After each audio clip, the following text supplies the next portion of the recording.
We rolling? Are we rolling? Are we rolling? Are we rolling? This is my life.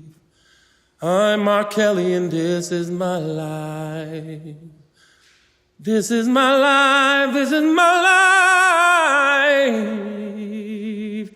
I'm mr.Kelly and this is my life. Grew up on the south side of Chicago, born in 1967. And my eyes have seen a lot of things coming up in the hood. Jeffrey Manors, Argyle Gardens, 63rd and Michigan. Oh, the south side wasn't no punk. Man, I tell you, I've seen a lot of junk, coming up. Been through a lot. My mom, my family, though we had not much of anything, we had family, we had us, we had love. And I believe, I know that that's what got us through, that's what landed me here. I fell from the sky, landed on the ground. All I know is, man, I was like a sea. I was like a fish in the middle of an ocean. And then I woke up as a whale in the middle of a pond. That's how it went down for me, man. I blinked my eyes, and next thing you know, I was in the midst of success, in the midst of drama, in the midst of rumors, in the midst of love, but in the midst of haters. But somehow, my gift, which was my music,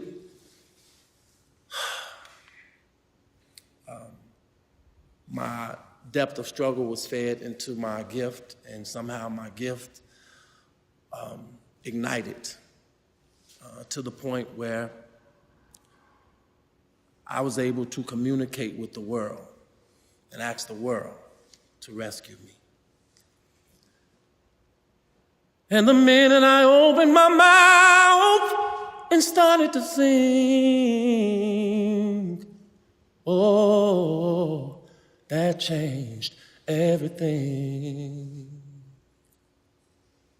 And out of nowhere, I walked through the drug dealers, I walked through the pimps and the hoes and the hustlers, through the hood. The drugs was offered to me. I've been shot, I've been stabbed. But I still, to this day, made it free. Out of the slums, out of the alleys, out of the deep, deep, deep, dark hood. Sometimes I don't know. Sometimes I don't know just how I got here, just how I made it, just how I made it, just how I made it here. But I'm glad I did. I'm glad I did. All I ever wanted to do was music, Ever since I was 8 years old, I could remember having a dream about being 20-something. And in that dream, I remember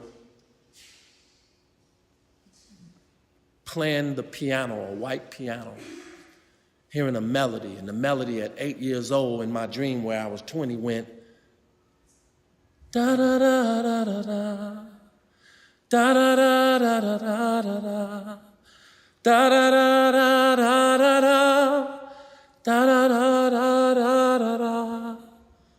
And here 20 years later, 25 years later, I grow up, I become famous, and I'm sitting at a house where I bought my first piano, which was a white piano, and I began to play a song.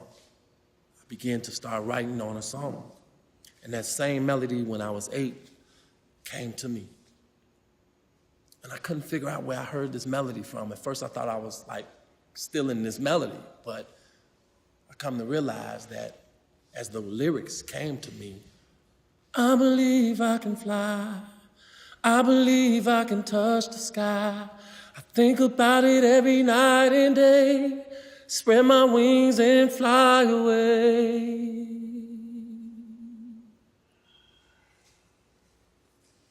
A tear comes down my eye because I say, wow, I wrote this song when I was 8.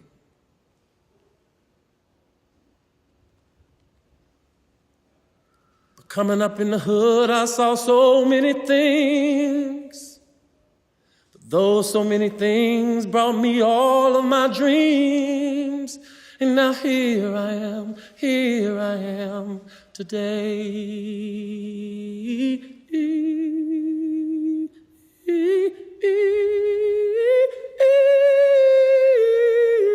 Here I am today. I want to say I'm proud of my past. But more than I am proud, I'm more thankful. Because people ask me all the time, if you can go back in the past, what would you change? I say, I wouldn't change a thing. They say, what? All you've been through, you wouldn't change nothing? I say, no. They say, why? I say, why should I? Look at me. I'm strong. I'm wise. I'm appreciative. I don't take nothing for granted.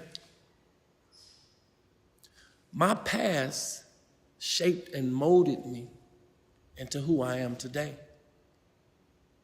I think struggle is the best thing if you know how to deal with it, if you know how to overcome, if you know how to deal with your problems. Because if you know how to deal with your problems, and depending on how you deal with your problems, that will become the measure. That will become the measure of your worth. But you have to know how to deal with it. Anything that happened to me in my past, anything I've been through in my past, I look back behind me and I say, this is where God brought me from. The best gift in life is breathing in and out. So I'm very thankful. If I had nothing, if I never sold one record, I was always taught how to be thankful for the gift of breathing in and out. Because long as you can breathe in and out, you can make it.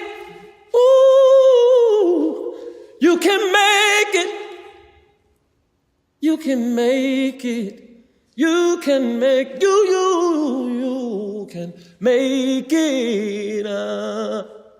You can make it as long as you're breathing, long as you're alive. You can make it. You know, I always used to sing in the shower because I was too shy to sing anywhere else. So I was singing in the shower. I thought I sounded good, but, you know, my sister would always bam on the door and tell me to stop calling hogs, get out of the bathroom because she had to get in there. I looked at that like she was jealous and, you know, just wanted to get in the bathroom, wanted me to get out so she can be in there 20 times as long as I was in there. So I thought it sounded pretty good. The shower gave me an echo, a reverb that allowed me to hear myself so beautifully, so clearly, that it gave me the confidence to walk out of the shower eventually and sing throughout the house. Of course, the house did not have the same reverb. Outside did not have the same reverb. But when I dropped out of high school and became a street performer, I was trying to find that reverb that could echo my voice, that could echo my life so the world could hear the gift that I had in me. And people ask me to this day, what do you think about your success? How does it feel to perform in front of 100,000 people holding up candles where it looks like a sea of fire? I say, all of that's good and all, and I appreciate that, and I'm very thankful for being able to touch so many people with my music, with my songs. But I tell you, somehow I got that same feeling when I was a street performer down in the subways of Chicago. Yeah, that's right. I was a street performer. I was a street performer. I was a street performer. I was a street performer, and I will always be first, a street performer, because that allowed me to develop my craft, develop my gift. And besides, it's a great echo down there as well. It was a great echo down there, except for the L coming by. But when the L would come by, I would try to challenge that L and sing louder than the L, and the L would roar.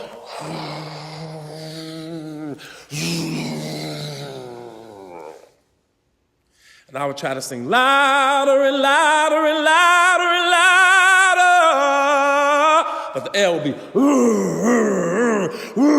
going by. And I would get frustrated because how am I going to get my money if these people don't hear me singing, man? I wanted to tell people, what made y'all put an L here when I'm trying to sing?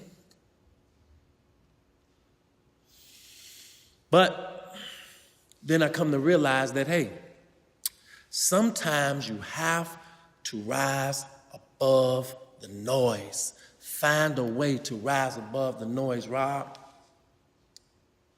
And I tried to rise above the L. It still wouldn't work. So I became real slick. I would be singing like this. Someday the world would know my name. And I would be singing like this. Someday the world would know my name. And here comes the L, and here comes the L, and here comes the L. And I'd shut up until the L stopped. And when the L stopped, it became quiet again. And I would say, I know someday the world will know Robert's name. And the people would clap. Oh, I said, that is. I gotta wait till the L stop. That allowed me to develop my patience. Once I developed my patience,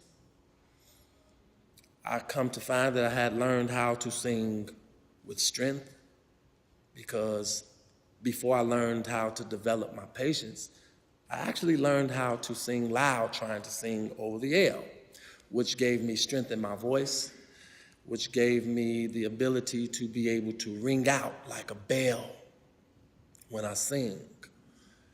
It also allowed me to connect with people, because I would be singing my songs that I wrote, but I didn't feel there was a connection. The only time I felt the connection is when I started noticing people were coming down from work to catch the L, and they had McDonald's bags in their hands. And I was like, McDonald's.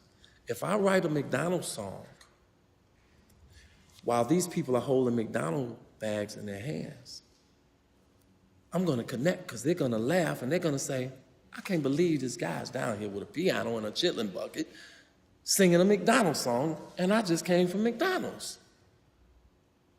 They're gonna feel like I'm talking directly to them, and that's going to make the connection. So that's what I did. I went home, I said, Mom, I gotta write a McDonald's song. She said, well, you love McDonald's, you ought to be able to write a McDonald's song, that's your favorite restaurant. I said, that's what I'm gonna do. So I went in the room and I started messing with my little keyboard, Casio that is, and I said,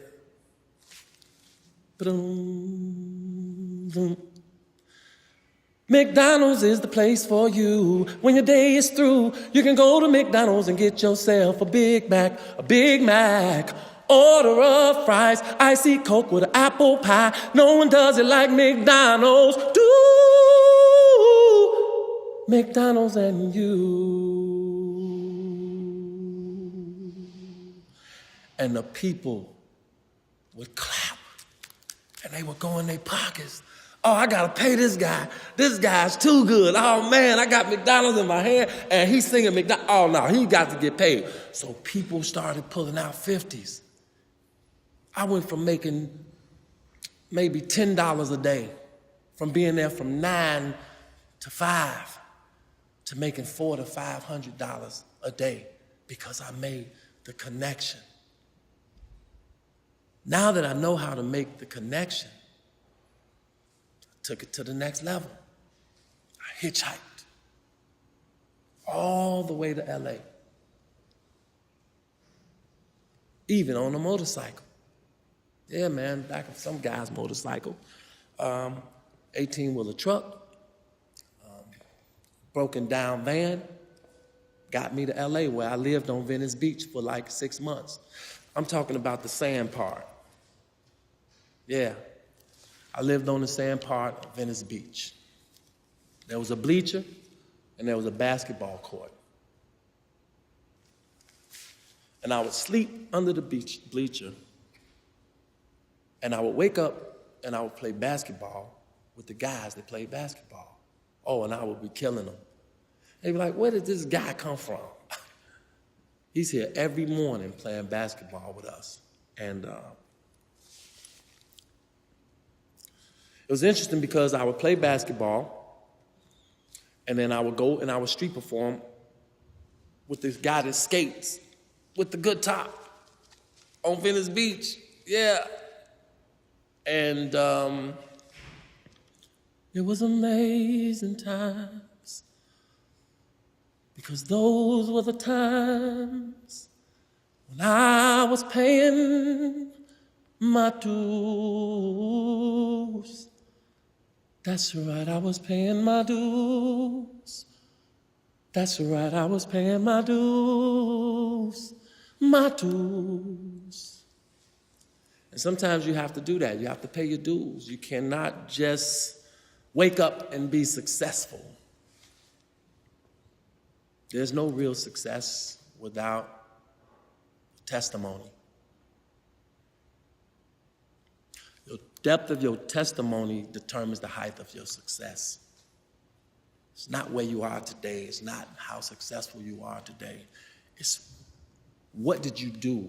Where did you go? What did you go through? Where have you been to get to this point? That's the engine.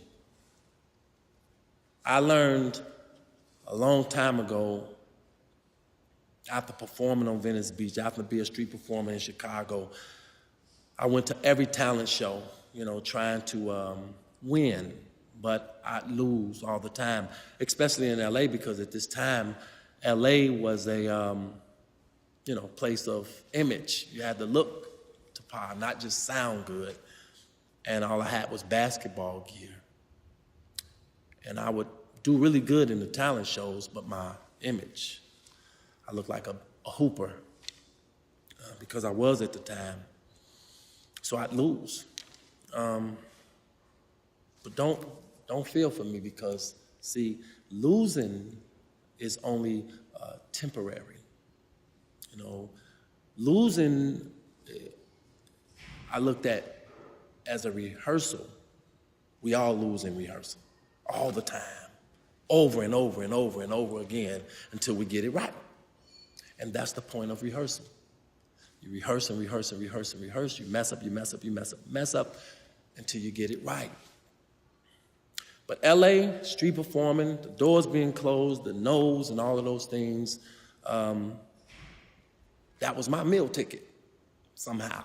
And I decided then, I didn't want to be stars in the sky, because though they amazed us as kids, but they sat there. They just sat there. And they sparked.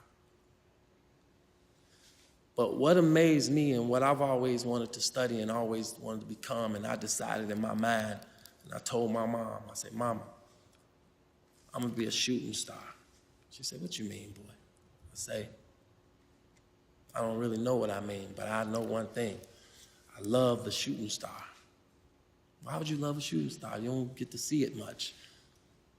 I said, I know. It comes, it goes. You're lucky if you even see one. I said, I know.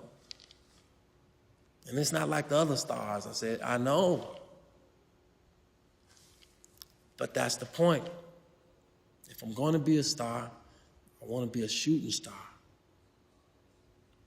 I don't want to be seen all the time. That's not what I'm about. I'm not about just sitting around in the sky. I want to soar through the sky, in and out of space. People would tell me, well, you could do that, sky's the limit. I say, no, it's not. I would always have my different sayings. I would say space is the limit, because if you can make it to space, you can travel anywhere. And my brain and my mind, it just always wanted to go places no man has gone, so to speak. I always wanted to be a scientist of music, not just music. I wanted to experiment with my music. I wanted to do R&B, but I also wanted to do the world's greatest. But at the time, I was told, no, you stay in this lane, R&B artist, you're going to do the artist thing, you're an R&B king, and this, that, and the other. I was never interested in being an R&B king. People put that label on me, and I appreciate anybody for saying that I'm the best at something, but I never wanted to be the best at one thing. I never wanted to be the best at R&B. I just wanted to be great at music. So I decided to do I Believe I Can Fly. I decided to go on and do the world's greatest. I decided to do country songs, pop songs, You Are Not Alone for Michael Jackson, because I never wanted to be trapped in a category. And somebody said, oh, that's the R&B king. I wanted to be known for just music. There's Mr. Music. He has no lane. The highway, the streets is his, if he wanted it to be. But I came up in Chicago, and the minute I was born is the minute my father left my mother. Yes, the minute I was born is the minute my father left my mother. And I used to ask my mother, where is my father? And every time she shunned the question, she pushed me away. She said, never ask me that again. Son, never ask me that again. But it was hard because I would always see, my brothers, their father would come by every now and then and, take them out, buy them things. And Christmas, Thanksgiving, Easter, Halloween. And I wasn't jealous of my brothers, but I would always, become curious and frustrated because, wanting a father, not having a father, first of all, it's automatically something missing in your life. There's no doubt about that. I always felt half. I always felt a hole in the situation. Though my mother was a mother, father, brother, sister, best friend, and everything to me, but she never was really a father.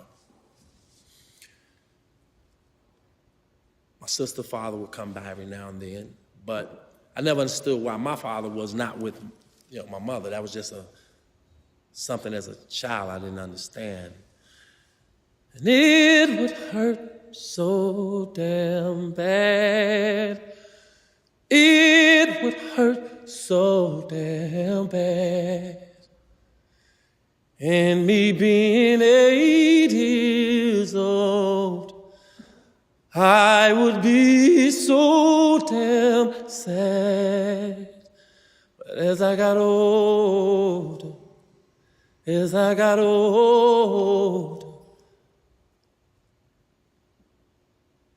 became closer to my mom. Me and my mom would go to McDonald's. And before she'd go to work, before I go to school, and she would get us a Danish. It's all we could afford is a Danish and a cup of coffee. And we would split the Danish and cup of coffee. She wore this cheap lipstick. And she would put 3 creams and 6 sugars in the coffee. And she would stir it up. She would open the Danish, split it with the little plastic white knife. She had this cheap lipstick, and she would taste the coffee to make sure it was sweet enough. And she'd leave the ring of lipstick on the coffee from which she tasted the coffee. And I remember when she would give me mine, when I would sip from the cup, I would turn it around, and I would drink from her lipstick part. Because in a son-mother way, I had a serious, serious crush on my mom because she could sing her butt off. And I just looked up and down to her. I looked around. I looked everything about my mother. You know, I loved her. And I even asked her to marry me one day. I was like, nah. She said no. But you know what? I understood. I understood it. I took it well. And so when my mom passed, I was coming from my first concert from overseas, in which I wanted her to go with me because that was the only way I was going to get on the plane. So when I got back from overseas, and my mom passed the day I got back, 3 weeks later, I went away. She was heavyset. She was my mom. I come back. She was very, very, very, very, very, very, very, very, very, very, very, very skinny. I had no idea she had cancer. I had no idea she was even sick. I went straight to Roseland Hospital on 111th in Chicago. And my sister and brother, I remember them to this day. Said, Mom's very sick. You might not want to go in there, Rob. Of course, you're thinking cold, you're thinking pneumonia, you're thinking she's going to be okay. So I go in the room, I peek my head in, see the pastor with my mother, I see the doctors.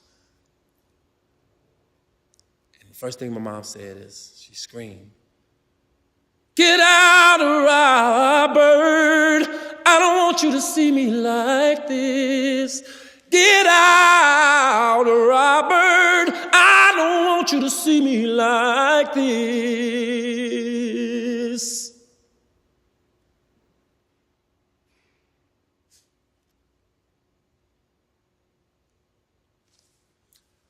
All I can say is, I'm sorry, Mom. I'm so sorry. I didn't know what else to say. Didn't even look like my mother, but I knew it's my mother. And I walked up to her bedside. I asked the doctor and the pastor to excuse us. Even my brothers and them, they excused us. It was me and my mom. She said, "Please leave.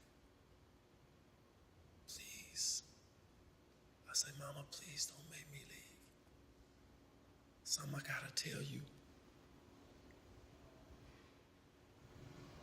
I said, "First of all, I love you and I thank you for everything you have done. Everything. Everything you've done for me, Mom. And I'm sorry for every time I've been bad or did something I wasn't supposed to do. And I promise you." And she died. Right there. On the "I promise you." I called the doctor.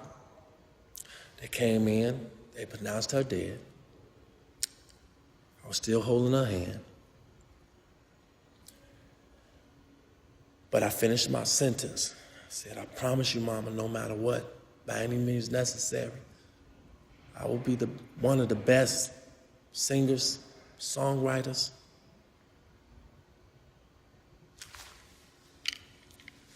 this world has ever seen."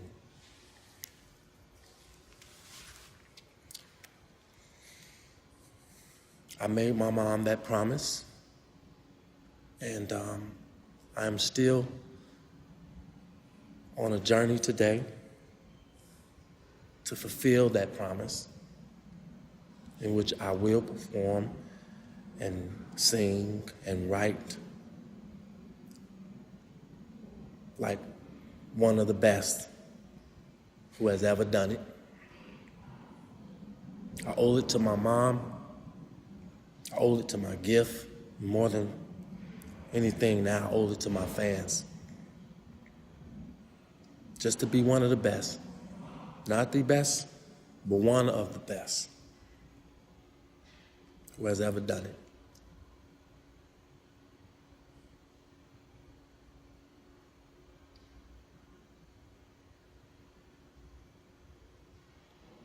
It's going to be a little turbulence, but my teacher, mentor, pastor, and I like to call her my Mrs. Miyagi, my music teacher, Lena McLean, she said, do not write songs, write life. Sex is life. So don't judge me. Don't be mad at me if I make a gospel album. That's life. Don't go hating and spreading rumors on me because I made a club banger that says, you may be used to me spending and all that sweet whining and dining. Well, I'm fucking you tonight. Nah, don't judge me. Because I don't judge nobody when I go and see a good movie and somebody get their head blown off. I just enjoy the movie and I appreciate the movie. I appreciate the writing. I appreciate how they told the story. I don't get into, oh man, they got all these guns and they shooting kids and they shooting these people. So don't get mad at me if I write a song, say you remind me of my Jeep. It's just metaphors, it's just entertainment. It's the gift. No different than Bruce Lee.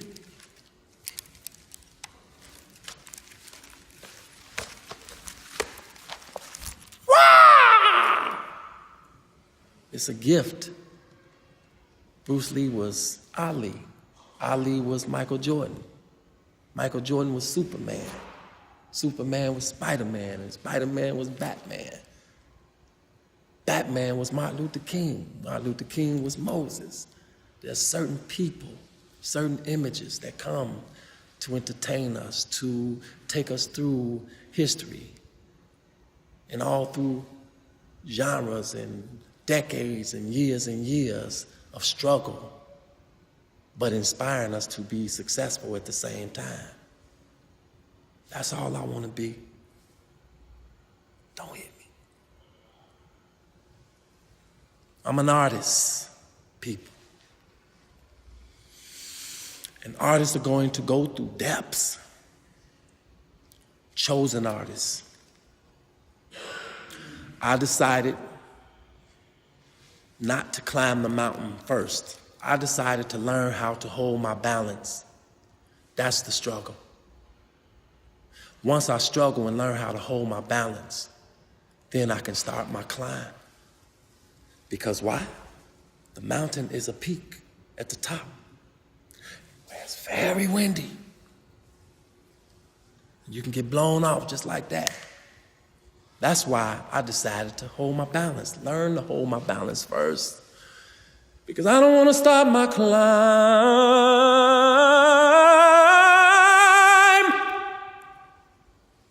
and get up there and the easiest thing blow me off. I want to be able to hold my balance and hold my balance strong. I want to be able to stand at the top of that mountain and say, I'm not coming down until I feel like it. I earned that right because I worked my ass off trying to hold my balance. Yeah, that's right. I'm proud of me. I don't have pride. I'm just proud of me. And I suggest, no, I urge you to do the same, to think the same, feel the same, be the same. Learn how to hold your balance before you start climbing that mountain, because that's how one-hit wonders happen. Everybody's so anxious to climb the mountain and knock other people down trying to get there. And when they get to the top, they start developing a pride and an ego. And out of nowhere, whatever happened to us? What's that guy named? He was out, he had that one song.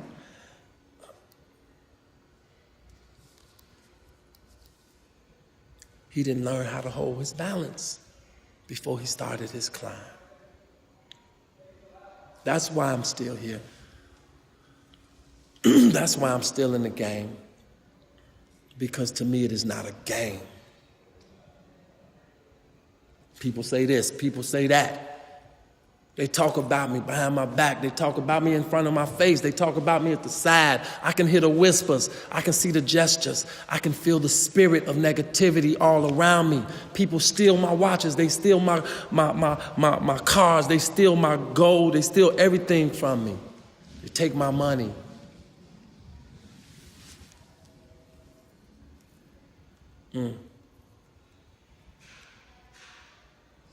But I wouldn't change a thing. Because I'm not in it for money. I'm not in it for watches. I'm not in it for jewelry. I'm not in it for women. I'm not in it for cars and clothes and houses. And this is just something I was born to do. And I will be doing it until Jesus come back. I love music. I'm pregnant by it. I'm having aplets. Yeah. I'm gonna love my babies. I'm gonna raise them. I'm gonna burp them. They're gonna poop. All those things. Out melodies.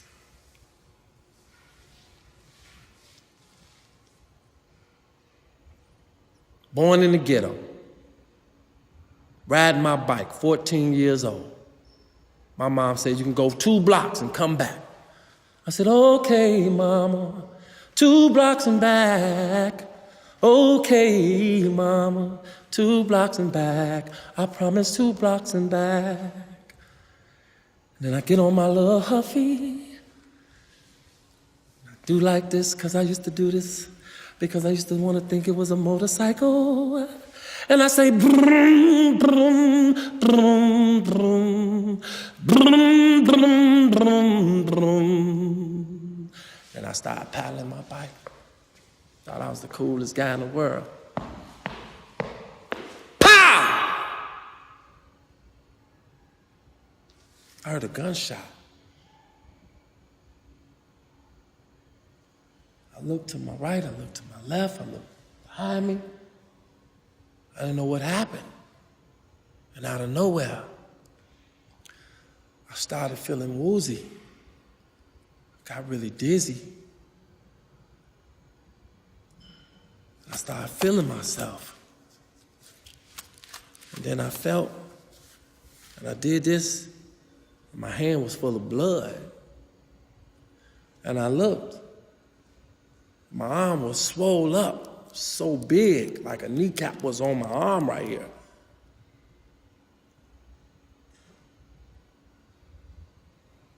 And I fell and hit the ground off my bike. And I remember opening my eyes just a little bit. And I saw all of these guys running towards me. And I said to myself, thank you, help, help. But actually, it was the guys that shot me. They were taking my bike. And I laid there. I could hear people screaming. I could hear people coming. Next thing you know, I remember waking up in the hospital. And I remember the doctor telling my mother that they couldn't move the bullet out of my arm. It's going to grow a tissue around it because it's too close to a nerve. And if they touch that nerve, it could paralyze my whole arm.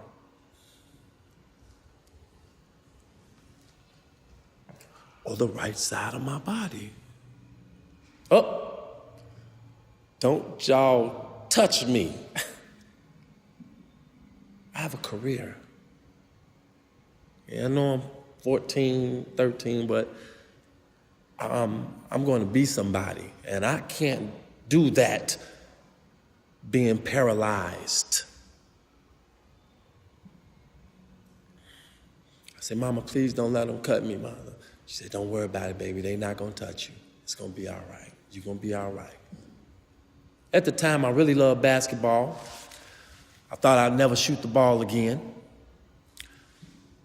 But I developed a shot.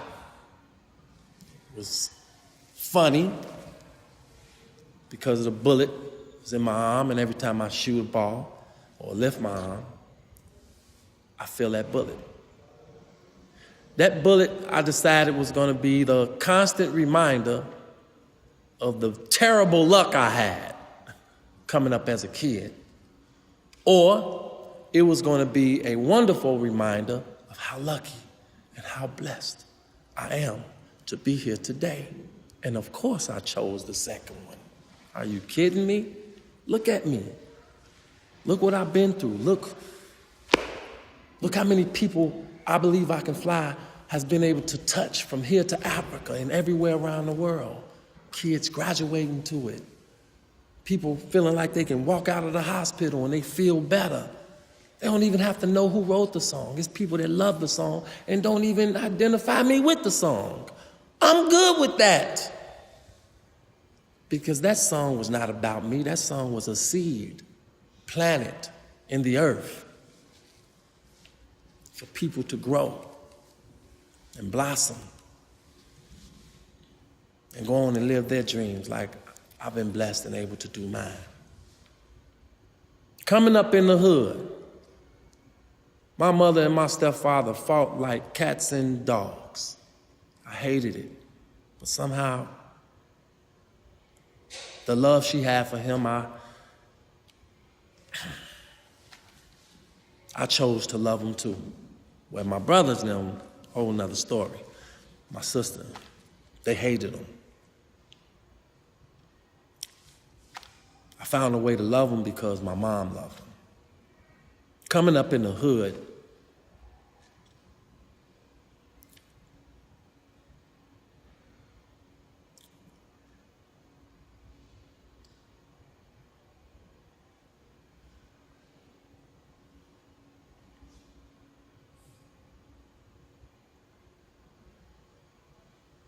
I don't even know how I got here.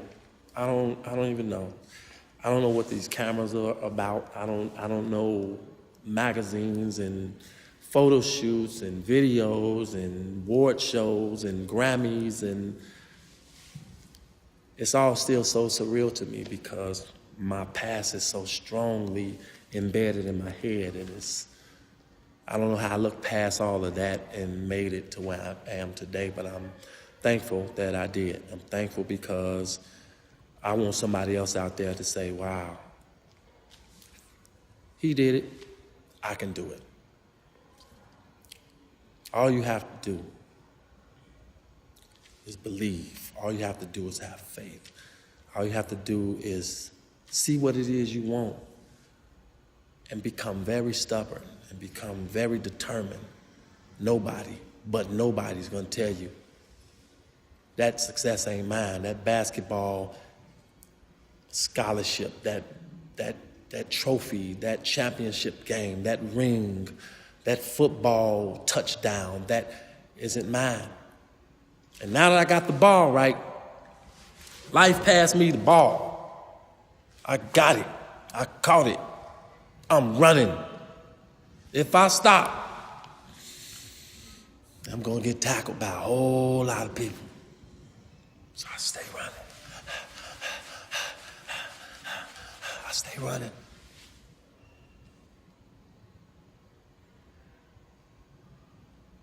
From now on, I'm gonna be on the bright side of things. No more, I can't do it. It's my life, I'm gonna live it. And maybe maybe I'll succeed. What a wonderful thing to get up out this hood would be. And maybe times will change, and someday the world, they would know Robert's name.